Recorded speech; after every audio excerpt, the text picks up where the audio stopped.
আগামী বছরের শুরুতে ইউনিয়ন পরিষদ নির্বাচন হবে জানিয়ে এলজিআরডি মন্ত্রী ও বিএনপি মহাসচিব মির্জা ফখরুল ইসলাম আলমগীর বলেছেন, স্থানীয় সরকার নির্বাচন অবাধ, সুষ্ঠু ও নিরপেক্ষ হবে।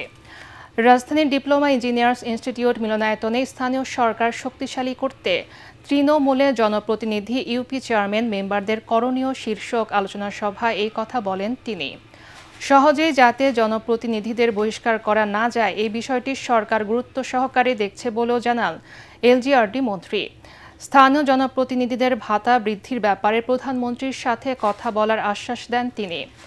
মির্জা ফখরুল বলেন, ধর্মের নামে দেশে নতুন করে বিভাজনের রাজনীতি করা হচ্ছে।